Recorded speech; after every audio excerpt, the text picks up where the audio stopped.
So here we are, Sunday before Thanksgiving. Holy cow, where has this year gone? So this Sunday is typically the Sunday where uh, the talk is about gratitude, where a well-meaning minister is going to tell you how important it is to be thankful. We got to be grateful. Now, gratitude is an amazing spiritual practice. I highly recommend it, and I am definitely not knocking it. But I don't know, that kind of talk sounds potentially a little boring. You don't want to hear that talk. I don't want to give that talk. We all know how important it is to use gratitude and to be grateful. So, what is the new spin on this? How can we look at the idea of gratitude a little differently, maybe a little bit more creatively? So let's start with why we might be bored by the pre Thanksgiving gratitude talk. I think we get bored because it can feel a little bit like, well, duh. When we're reminded to be grateful, our minds automatically go to the people and the things that we love and that we're thankful for. Duh, we love our family, we love our children, we love our parents and our friends. We're so grateful to have these people in our lives. We love our homes, we love where we live and our communities, we love our spiritual community, we love the planet, we love nature. We're grateful for all these things. We love our fur babies and our pets, our dogs, our cats, our animals. We're so grateful for them. We're grateful for, when we stop and recognize our abundance and really how comfortable our lives are. Gratitude is powerful. No doubt about that. We know that when we are in a state of gratitude, we end up naturally attracting to us more people and things to be grateful for. That's how it works. But I have to wonder if we're doing it right, if we're just focusing on having gratitude for the things we love and the things that we hold dear. Is there another more expansive way to approach this spiritual strategy, a more inclusive way, to think about what we're thankful for and what we might appreciate? As Norma reminded us this morning, the CSL global theme this month is loving the unlikable. This idea, loving the unlikable things like annoying people who we disagree with. There are plenty of those out there, right? Challenging situations that we would prefer to avoid, and even unlikable things like those creepy, crawly animals and bugs that we find gross. Yeah, those ugly, unlikable animals. So, this month's theme is about reframing those perceptions and transforming unlikable things into lovable things. That sounds really hard. I don't know about you. That sounds really hard. But if we can get to a place of love for these things that we naturally don't like, then maybe we could be grateful for them. So why would we want to do this? Why would we want to, look at things in this new way? We want to do this because it deepens our understanding of the infinite nature of God. It's all God, everything, right? I think we all agree on that. This is actually, this is what we believe at Centers for Spiritual Living. In fact, the first statement of belief in the Declaration of Principles, written by Ernest Holmes himself, says, "We believe in God, the living Spirit Almighty, one indestructible, absolute, and self-existent cause. This one manifests itself in and through all creation." All of it, even the things we don't like. It goes on to say, the manifest universe is the body of God. So everything we see in manifest form, everything that exists, is God. So the manifest universe, all the things we like and all the things we don't like, all of it. Whatever it is, it's all God, it's all good, it's all one life.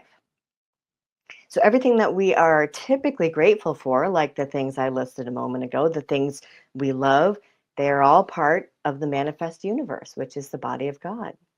The human beings that we listed, our family, our friends, all God. The earth, nature, obviously, all God. Our communities, that's all, one life in expression. Our animal friends and the pets that we're grateful for, part of nature, part of the manifest, universe, God in expression. So let's talk more about animals, specifically the unlikable ones. This is really where I'm going to focus today. What are some of the animals in the manifest universe in nature that we typically just don't like, that are generally considered unlikable? Now, the title of my talk mentions 3 unlikable, creepy crawly animals that most of us don't care for. And I know I kind of teased you with it because it's like the beginning half of a joke. A mouse, a cockroach, and an ant walk into a bar. That is the name of my talk. So I'm going to tell you the full joke, but before I do, I have to apologize in advance for how stupid it is, okay? So the story goes like this. A mouse, a cockroach, and an ant walk into a bar. Pest control was called the next day. Yeah, that doesn't even deserve a badum-ching. It's so dumb, sorry. Um, of course, pest control was called the next day. Rodents and insects, ew, they're gross, okay? I said it. We don't have these animals as pets. I don't think people love mice, cockroaches, and ants. Ew. We certainly don't love them in our homes or in a bar for that matter. Probably nobody tuning in here feels deep love and gratitude for those particular animals. But could we? Could we be thankful for these things that seem so unlikable? So I've got 3 short real life example stories for you where a person I know has ended up shifting their mindset to gratitude for either ants, cockroaches, or mice. So first, let me tell you about my dear friend Julie. I adore Julie, and her birthday's on Tuesday, so happy birthday, Julie. Julie and I met because her dog looks like my dog. She lives in my neighborhood and she was walking her dog by my house. And I was like, oh my God, that looks just like my dog. And we started chatting and we ended up becoming friends. Julie loves all animals. She is vegan because of her deep, empathic love for animals. She's not a Buddhist. In fact, she has gone to Unity churches her whole life. So we have that new thought connection too. Um, so she's not a Buddhist, but she does follow that Buddhist tenet of, do no harm to all life. Buddhists recognize the unity of all living beings, as do we at Centers for Spiritual Living. And that applies to all animals, even the ugly, creepy, crawly ones.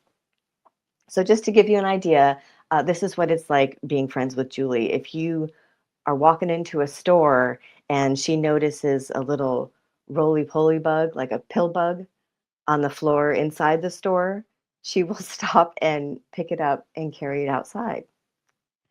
One time we were hiking with our matching dogs, and we were on this trail, and right in front of us in the middle of the trail was this wounded butterfly. It was alive and its wings were flapping, but it really wasn't flying away from us as we were walking. So she stopped and she scooped it up and she took it off the trail and put it on a little bush so that it wouldn't get stepped on and it would be safe. So Julie goes out of her way to protect all animal life, and it's very charming and sweet. But here's what happened. Julie discovered ants in her house. In her kitchen. They were on her kitchen counter where she prepares her food. And, we live on the Oregon coast, and ants love our climate because it's very mild and there's a lot of moisture. So they're pretty prevalent out here. Well, she could not kill them because of her beliefs. So what did she do? Well, you name it, she tried it. She used non-lethal natural repellents, things like vinegar, peppermint oil, tea tree oil, citrus, cinnamon. She would use these things and disrupt their scent, the ants' scent trails. She moved a lot of them outside by hand. She focused on prevention by constantly wiping down her kitchen counters and, properly sealing up her food. She talked to the ants. She talked to them and asked them to leave.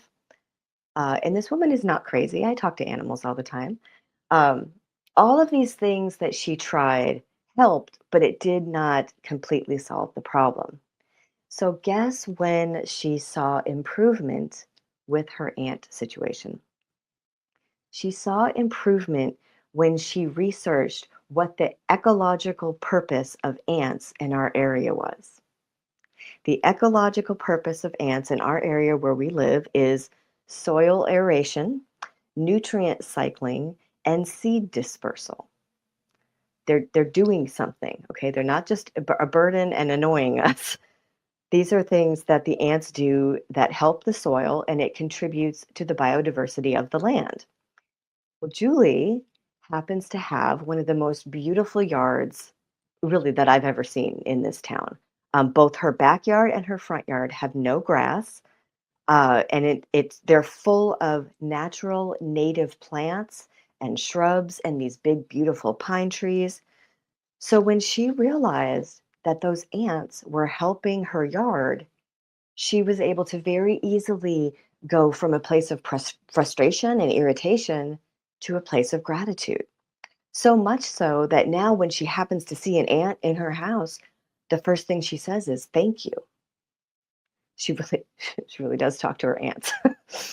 Now, I do want to say that none of these stories that I'm sharing today with you are coming from a place of, you should think like this too. You should act like this too.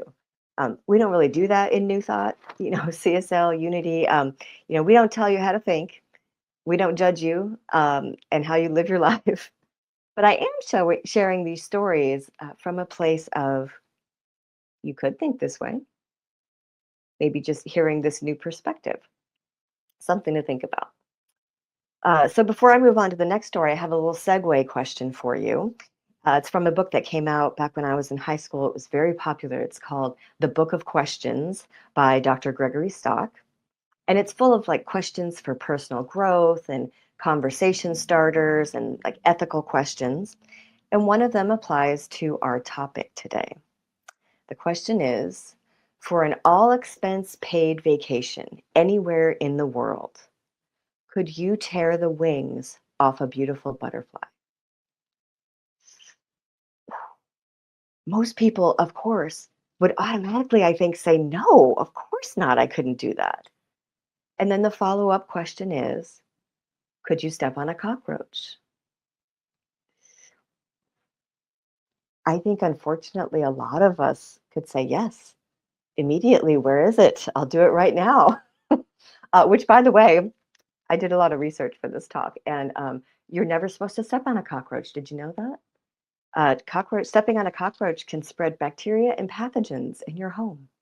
So Google says you're supposed to like wrap it in a paper towel and dispose of it. What does that mean? Dispose of it? I don't know. Anyway, it begs the question, does a beautiful creature merit more compassion than an ugly, unlikable one? If so, why? I don't have any answers for you with that. It's very thought provoking, though. And from a spiritual standpoint, the butterfly and the cockroach are both part of creation. They're both here for a divine purpose. Both of them are part of that manifest universe, which is God in expression. So here's a cockroach story for you. This is something my daughter experienced. And by the way, I got permission from everybody to share these stories with you. My oldest daughter, Kensington, she goes by Kenzie, is 27. And a couple of years ago, she decided that she desperately wanted to live on her own in an apartment by herself. She had lived for many years with roommates. She'd lived with three roommates, or two roommates at the beginning, and then she had one roommate. And then this last place she was in had, I swear, five. It was a huge house. I think she had five roommates. So she made this decision kind of urgently, and she just kind of rushed into moving into the quote only apartment she could afford on her own. It is so expensive for young people these days to live on their own. Well, it was not ideal, this place that she moved into. In her words, she referred to this apartment complex as a dump. Now, her apartment was adorable. I mean, I went and stayed with her. It was very, very beautiful. But her mindset was that she was living in a dump alongside other people who were comfortable living in a dump. So several months go by, and she's all settled into this new place, and she begins to see cockroaches in her apartment. The complex was lackadaisical in their response. They sprayed a couple times. It was ineffective. And now, just in case you're wondering, this girl cleaned her apartment every other day. Every other day. She was mopping and bleaching and vacuuming. Yeah. So that wasn't the issue. The infestation progressed and got so bad. I'm sorry for grossing you out. They were in her bed and they were biting her. Did you know that cockroaches can bite? They don't typically bite. They do when the infestation is very bad because they're hungry. Ew. Ew. Okay, so fortunately, this is my New Thought kid. She loves New Thought, loves to listen to mom. Mom's a New Thought minister, licensed spiritual practitioner at her beck and call, right? We had countless telephone conversations, deep conversations, where she would ask me, Mom, what is going on in my consciousness to reflect this kind of living situation? What's happening what am I thinking to create this kind of problem? What is the root cause of this from a metaphysical standpoint? These are the things she would say to me. Now, again, I got her permission to share this with you. Um, what we discovered through a lot of deep inquiry and discussion was that Kenzie was holding the belief that that kind of apartment was what she deserved to live in as a young adult trying to make it on her own. A roach infested home.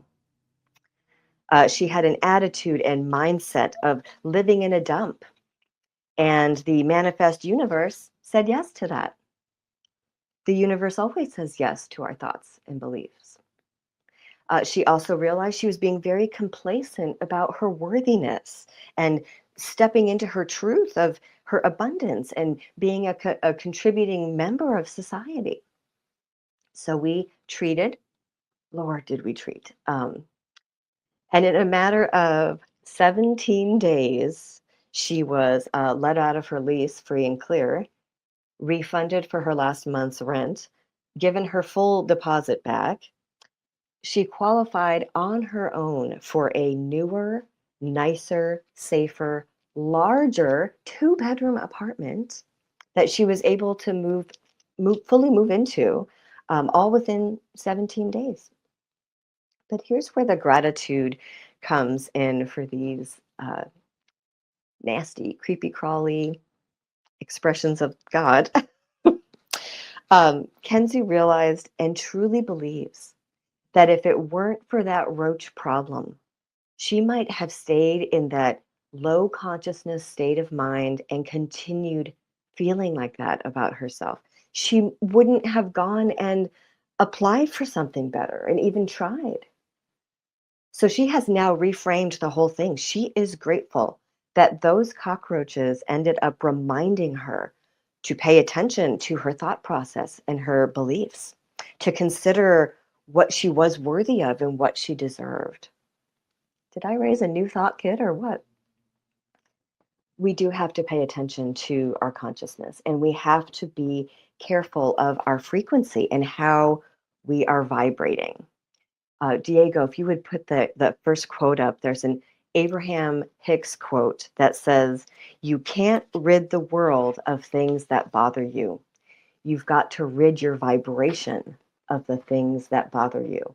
Which, by the way, being in a state of gratitude does that. And the quote continues, "When you rid your vibration of things that bother you, no things that bother you can come." Ooh, that is a great thing to think about. Okay, how about a mouse story? This one is my story. I got to take a breath. Whew, and it is very embarrassing to tell. First, I have to say that phobias are real. A phobia is an intense, irrational fear of an object or situation that is out of proportion to the real danger it presents. That is the textbook definition of a phobia. It is a diagnosable form of anxiety disorder. Musophobia is the irrational fear of mice. And friends, I suffer from this. Yeah, I'm not being cutesy or funny. I'm just being honest. I don't know why. I have been to therapy for it. We don't know why, okay? I did not know that I suffered from this particular disorder when this story takes place. Those of you who know me know that I'm happily married to my husband. He is my second husband. But for this story, we have to go back in time to when I was about 23 years old. I was married to my first husband. We had been married about a year. We had no children at that time, and I began to suspect that I had made a mistake marrying him. And we separated. And I moved into this little apartment that was it was a converted garage apartment, and it was all that I could afford on my own. That sounds familiar. This apartment had a little living area and a tiny kitchen, and above the kitchen sink was a window that was actually like at ground level. And I remember it had terrible insulation. You could like see through the gaps between the window and the wall. Um, and also, as part of this apartment, it had this steep stairway that led to like a loft area where I slept, and there was a bathroom up there. Within a couple days of moving into this apartment, I noticed what looked like mouse droppings on my kitchen counter. Julie thinks the ants are bad. I mean, ew, yuck. And I remember thinking, nope, that's not what that is. Just stuck my head in the sand because I was 23. And that night, when I was in my bed, up in my little loft area, all the way up those stairs, I swore I saw this little shadow scamper across my living room or my bedroom to my laundry basket. So I did the bravest thing I've ever done in my life. And I got up and I just touched the laundry basket. And sure enough, a mouse darted across the room and down the stairs. I'm not even going to get into what I did next. Uh, the way a person with a phobia reacts is insane, irrational. That's part of the definition. Remember, it was an irrational reaction. I left that apartment violently. I can laugh about it now, just throwing things everywhere to make sure that no mouse could possibly get near me. You have to understand that at that time in my life, at 23 years old, I did not have the benefit of new thought wisdom. I did not have a spiritual practitioner mother to call. I certainly did. It did not occur to me to mindfully examine my thoughts, beliefs, and consciousness. Or, it didn't occur to me to, explore what I thought I deserved, whether I believed I could be independent and strong and successful, any of that. So, believing that I had nowhere else to go, I ended up reconciling with my husband at that time because of a mouse. I told you it was an embarrassing story. I absolutely believe that had I not experienced that situation with the mouse, with mice, because I'm certain there were more than one, I likely would not have reconciled with him. And we went on and stayed married for many difficult years and ended up having 3 children together, 3 daughters. He was still who he was, I was still who I was, and the fact is that sadly that marriage did not survive. It ended in divorce. But 3 amazing, beautiful, brilliant young women are in this world today because of that union. I choose to have gratitude for this animal that I not only don't like, but have an intense rational fear of. And I can hear you now thinking, girl, that is a leap, okay? That is a leap to go from a silly mouse in your apartment to that mouse is the reason your children exist. Like, that's a huge leap. Absolutely. Yep, it is. I am the first one to admit that, but it's my leap. That's the cool thing about our thoughts and beliefs. We get to control those. I can choose to think this way about that experience and be in a state of gratitude regarding those unlikable things. I mean, I could continue to rant and rave and complain about mice, or I could speak of this story in a way that has the most incredible positive outcome and be grateful for it. We're always able to reframe our perceptions and expand the way we use gratitude. All it takes is a little, self-awareness and some effort on our part. So whether we're grateful for the ecological purpose of a creepy crawly animal like Julie and her ants, or grateful for the nudge to pay attention to what we're believing about ourselves, like Kensington and her cockroaches, um, or whether we can look back at a situation and be grateful we experienced the traumatic, unlikable thing, like my mouse story, to realize that spirit was actually present in it all. How could it not be? It's all God, however we want to consider that. We can choose to see anything we don't like in terms of how is this God in expression? What could the larger picture be? What could, the larger story be? What's the greater purpose here? And even if I can't figure it out, I can still trust in that because the divine knows, surely. So I'll wrap this up here. There's a quote, and Diego, if you could put this quote up for me, a quote from Ernest Holmes that says, "It is not a question of likes and dislikes. It is only a question of what is so and what is not so." If it's here in manifest form, it's an expression of the divine. It is here for divine purpose. It doesn't matter if we don't like it. We can choose to have gratitude for it and for whatever that the purpose might serve. So your takeaway for today is to remember that we don't have to be in a state of fear and loathing for all the unlikable things. And I'm sure you're realizing this obviously goes far beyond just the creepy crawly animals. There are a lot of unlikable things out there. Where else can you apply this? CSL Midtown, I love you guys, and I am very thankful for you.